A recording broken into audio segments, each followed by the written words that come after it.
Seterusnya Sofi, kita juga dalam perihal menghadapi monsun timur laut dan juga isu banjir ini, sebenarnya isu bekalan air juga turut menjadi perhatian warga masyarakat, kerana apabila kita bercakap berkenaan tentang isu bekalan air bersih, pastinya ia tertakluk di bawah bidang kuasa kerajaan negeri dalam perbekalan air bersih. Jadi bagaimana Suruhanjaya Perkhidmatan Air Negara mengawal selia dan juga melihat isu-isu perbekalan air bersih ini bukan saja sewaktu banjir tetapi dalam hari-hari kebiasaan. Ya, betul. Dan bersama dengan kita yang akan mempercikan dengan lebih lanjut lagi, saya kenalkan iaitu teknologis Muhammad Fazil Ismail, merupakan pengarah unit komunikasi korporat dan hal ehwal pengguna Suruhanjaya Perkhidmatan Air Negara. Assalamualaikum tuan. Assalamualaikum. Okey, terima kasih tuan kerana bersama dengan kami.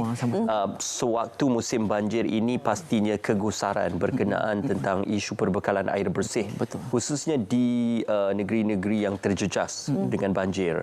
Jadi apa yang sedang diperhatikan dan juga sedang diberikan reaksi oleh pihak SPAN berkenaan tentang perbekalan air bersih di kawasan negeri terjejas banjir ini tuan? Baik, terima kasih. Secara amnya banjir ini adalah suatu keadaan musibah yang berlaku di negeri-negeri. Kalau sekarang ni kita lihat yang berlaku di negeri Pantai Timur, di Kelantan, Terengganu dan sebagainya. Jadi air merupakan aspek terpenting yang memang perlu ada dalam apa situasi pun. Disebabkan itu, SPAN dan juga operator, kita telah mengarahkan operator untuk datangkan dengan satu plan kontingensi untuk memastikan bahawa sekiranya berlaku gangguan bekalan air, apa yang perlu dilakukan, yang sepatutnya dilakukan. Kerana kita dah mengenal pasti berdasarkan pengalaman sebelum ini, lokasi-lokasi yang berpotensi mengalami masalah banjir atau berhadapan dengan banjir ini. Jadi dengan adanya plan kontingensi ini, kita dapat menggerakkan aset-aset di pihak operator agar pembekalan air bersih ini dapat terus dibekalkan apabila berlakunya sebarang insiden gangguan sama ada kemarau ataupun banjir seperti yang dihadapi sekarang. Buat waktu ini, untuk makluman para penonton dan tuan-tuan dan puan bahawa perkhidmatan bekalan air di negeri-negeri yang dilanda banjir masih berjalan sebagaimana biasa. Alhamdulillah. Walau bagaimanapun, kita tidak ambil langkah mudah. Malah kita terus meletakkan plan kontingensi atau menjaga-jaga dalam memastikan sekiranya berlaku gangguan terhadap bekalan perkhidmatan air di negeri-negeri yang dilanda banjir, perkhidmatan ataupun bekalan dapat terus dibekalkan melalui plan-plan kontingensi, termasuklah untuk makluman bekalan ataupun bantuan daripada negeri-negeri berhampiran dengan negeri yang dilanda musibah banjir. Okey, maknanya ada backup bekalan itu daripada bantuan negeri-negeri di kejiranan juga. Baik. Baik, dan bila bercakap tentang perkhidmatan air yang mampan, apakah antara langkah yang diambil oleh SPAN untuk melakukan ataupun mengatasi masalah tersebut? Sebab seperti mana yang kita tahu, bila banjir, musim banjir kan pastinya air akan terjejas di lokasi-lokasi dan sebagainya. Apa antara langkah yang diambil? Baik, terima kasih puan. Antara langkah yang telah diambil SPAN dalam memastikan bahawa bekalan air dapat terus dibekalkan dari masa ke masa ataupun mampan maksudnya berterusan kita telah menetapkan supaya di pihak operator bekalan air memastikan rezerv simpanan air ataupun reserve margin itu berada pada minimum 15% daripada jumlah kapasiti loji. Seandainya berlaku sebarang gangguan seperti pencemaran dan sebagainya, terpaksa henti tugas loji, masih ada sumber air bersih yang masih boleh dibekalkan untuk beberapa hari sehinggalah bekalan dapat dipulihkan sepenuhnya. Dan dalam situasi banjir pula, kita dapat memastikan bahawa adanya gerak kerja dalam memastikan loji-loji yang berpotensi dilanda masalah banjir ini berada dalam keadaan berjaga-jaga. Dan juga kita telah mengatur gerakkan satu pelan kecemasan dengan operator perkhidmatan air yang lain untuk turut membantu sekiranya berlakunya kecemasan. Sebagai contoh, baru-baru ini ada berlakunya gangguan bekalan air di Pulau Pinang. Jadi beberapa negeri telah turun menghantar bantuan melalui lori-lori tangki untuk mengagihkan bekalan air. Ini adalah orang kata persetujuan bersama ataupun persefahaman di antara operator air yang diwujudkan oleh SPAN dalam memastikan bahawa kelestarian bekalan air.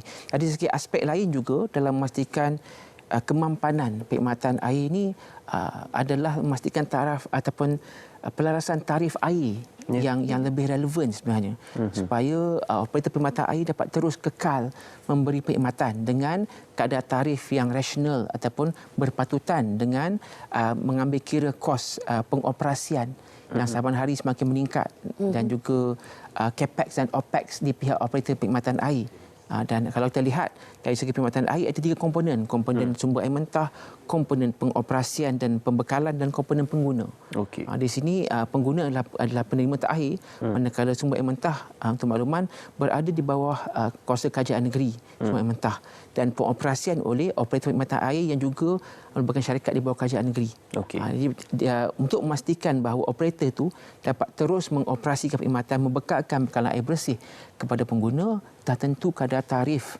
yang wajar turut menjadi faktor kemampanan perkhidmatan air. Ya, disebabkan oleh syarikat air negeri yang menguruskan bekalan air di negeri masing-masing.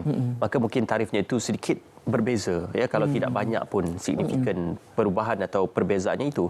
Jadi kalau pelarasan tarif air itu berlaku di, ya, contohnya negeri masing-masing, bagaimana SPAN melihat isu ini supaya kewajaran nilai dan juga tarif itu perlu untuk diperjelaskan dan juga diterangkan kepada pengguna? Terima kasih. Ini yang kita nak kongsi dengan pengguna sebenarnya, ataupun penonton sebenarnya, bahawa pelarasan tarif air yang dicadangkan sangat mengambil kira kesejahteraan ataupun kemaslahatan kedua-dua. Maknanya win-win situation. Di pihak operator dapat mengekalkan perkhidmatan, di pihak pengguna akan mendapat manfaat daripada pelarasan. Sebagai contoh, apa yang kita cadangkan adalah pelarasan yang tahap minimum. Kalau boleh saya katakan, peningkatan mungkin berlaku sekitar RM3 sebulan sahaja. Kalau anda membayar bil sebulanan, contohnya RM20, anda akan bayar tambah RM23. Ini contohlah purata. Sebab kita mengambil kira kenaikan sekitar purata 10 sen satu hari. Kalau darat dengan 30 hari, RM3 yang anda perlu bayar untuk peningkatan tarikh berbanding kos operasi yang di pihak operator sebenarnya lebih tinggi daripada itu. Dan pihak operator pula antara bebanan ataupun kos tertinggi yang belum mereka tanggung adalah kos elektrik. Yang kita tahu meningkat. Jadi di pihak itu pihak operator perlu juga mengambil kira kos pengoperasian mereka, yang mana kita SPAN telah memperkenalkan satu kaedah nama dia TSM ataupun mekanisme penetapan tarif, supaya apa jua kos yang dicadangkan oleh pihak operator ataupun negeri, kita masukkan dalam satu formula mengambil kira OPEX dan CAPEX, dan kita dapatkan berapa jumlah yang sepatutnya dikenakan ke atas pengguna.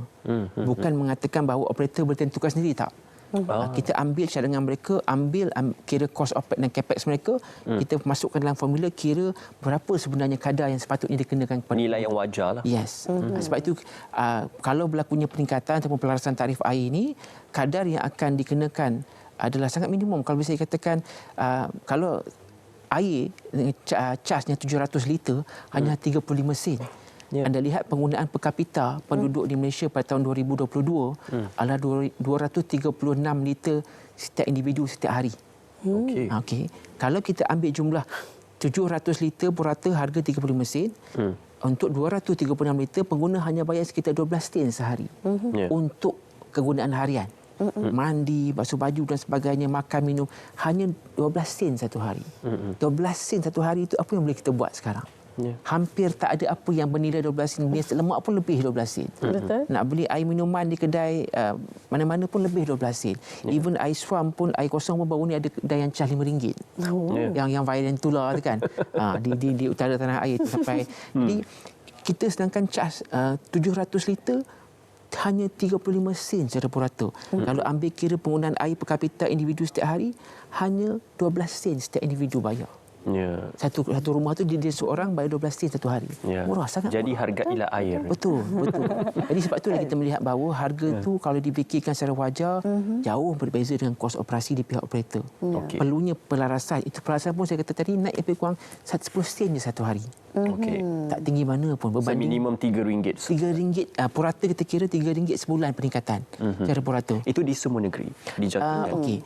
Berdasarkan cadangan adalah berlaku untuk semua negeri, termasuk di wilayah Sultan Labuan dan juga semenanjung Malaysia, sebab Sabah Sarawak tidak berada di bawah kawasan liaan SPAN. Jadi setiap negeri mempunyai kadar ataupun tarikh yang berbeza-beza.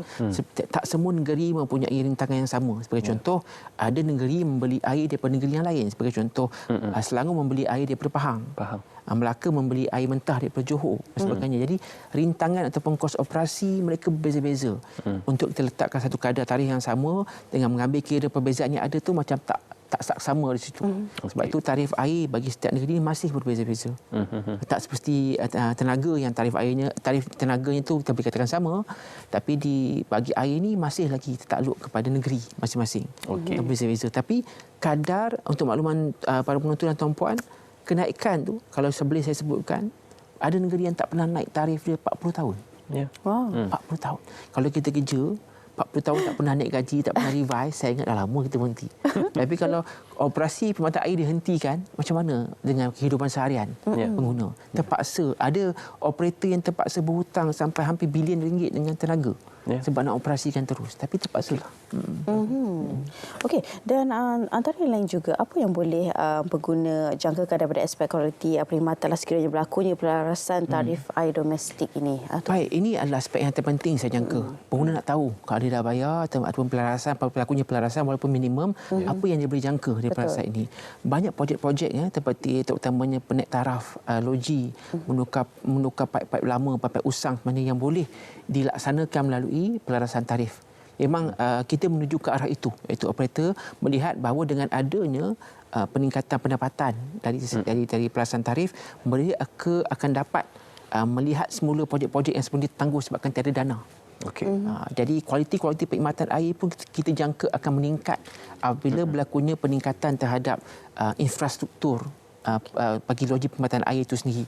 Dan saya menjangkakan dalam tempoh kami menjangkakan tempoh 1 hingga 5 tahun yang akan datang, pengguna akan dapat melihat secara berperingkat kualiti perkhidmatan di pihak operator ini meningkat, dan SPAN sendiri akan turun memantau memastikan bahawa apa jua peningkatan daripada pelarasan tarif air ini akan kembali manfaatnya kepada pengguna.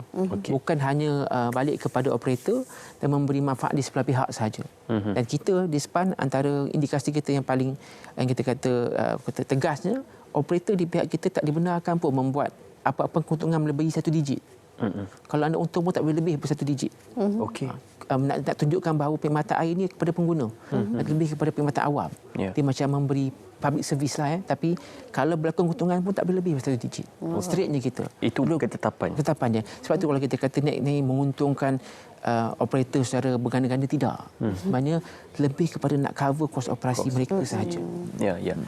Kita juga gusar berkenaan tentang mungkin perubahan cuaca selepas ini. Masuk kepada musim kemarau yang mungkin dijangkakan dalam bulan Mei ataupun bulan April. Itu bergantung kepada ramalan cuaca dan Met Malaysia. Jadi sewaktu musim kemarau juga kegusaran pengguna berkenaan tentang bekalan air dan juga proses perbekalan air ini bagaimana pemerhatian dilakukan oleh SPAN mengikut kepada keadaan tahun sebelumnya. Kerjasama kita untuk makluman dalam pemantauan terhadap potensi bencana yang berlaku, macam kemarau, banjir dan sebagainya, dilakukan secara berterusan. Dan untuk makluman, kita juga bekerjasama rapat dengan NADMA dan baru-baru ini kita ada tantangan juga program dengan Angkatan Pertahanan Awam Malaysia bagi memastikan pemantauan dan bantuan digerakkan pada kawasan-kawasan yang terjejas akibat bencana. Dan SPAN mengambil kira perubahan cuaca yang sekarang ini tidak kita kata tetap. Dulu kita kata hujung tahun je banjir, tapi sekarang ni tengah-tengah tahun pun ada, awal tahun pun ada kan. Jadi mengambil kira perubahan drastik yang berlaku terhadap perubahan cuaca kita secara harian kalau ikutkan kita memantau berdasarkan laporan daripada pihak operator dan juga dengan Met sendiri memberi maklumat tentang keadaan ramalan cuaca dan sebagainya. Benda ni sangat peka di pihak SPAN untuk kita bersiap siaga, termasuklah menyediakan pelan-pelan kontingensi bagi setiap jenis bencana. Skalanya El Nino, apa yang perlu kita buat dan sebagainya, dan memastikan bahawa pembekalan air bersih itu masih boleh disalurkan sekurang-kurangnya untuk memberi penggunaan yang minimum maksud kalau asas kepada pengguna. Tak adalah sampai ke tahap kolam renang dan sebagainya, tak. Kemudian asas, maksudnya boleh mandi, boleh makan, boleh basuh baju. Ya, betul. Minimum untuk pengguna. Itulah lainlah dia. Okey, dan di kesempatan waktu yang ada ni, Tuan, mungkin ada sedikit pesanan kepada masyarakat luar sana yang sedang menuntut sekarang ini untuk kita bercermat-cermat dalam penggunaan air. Baik, kepada pengguna di luar sana, kita suka untuk kongsikan bahawa pelarasan tarif air ini merupakan apa yang kita jangka dapat memberi manfaat langsung kepada anda semua di masa hadapan, kerana banyak projek-projek menaik taraf perkhidmatan air ini dapat dilaksanakan, dapat dinaik taraf melalui pelarasan yang wajar, dan kita juga untuk mengajak anda di luar sana untuk sentiasa peka terhadap sebarang perubahan cuaca, terutama pada musim bencana ini, dan maklumkan kepada operator perkhidmatan anda sekiranya anda mendapati sebarang benda-benda mencurigakan melibatkan perkhidmatan air, termasuklah kecurian, mencuri potong air, curi perkhidmatan air dan sebagainya, merosakkan fasiliti air dan sebagainya, sila laporkan kepada operator perkhidmatan anda supaya mereka dapat bertindak segera dalam memastikan perkhidmatan dapat terus dibekalkan, dan akhir kata gunakan air secara berhemat, dan Palestin akan bebas. InsyaAllah, insyaAllah. Terima kasih. Saya tersentuh dengan yang terakhir itu sekali. Walau apa pun berlaku, kita masih terus mendoakan saudara kita yang sedang berjuang di bumi Gaza. Terima kasih kepada Teknologis Muhammad Fazil Ismail. Terima kasih Suruhanjaya Perkhidmatan Air Negara kerana bersama dengan kami. Juga boleh hantarkan aduan ke SPAN kalau terdapat juga apa-apa masalah ke perkara-perkara berbangkit juga. Terima kasih pihak SPAN kerana bersama dengan kami. Kita nak berehat seketika. Ya, betul. Kita akan kembali lagi selepas ini di Selamat Pagi Malaysia. Ya.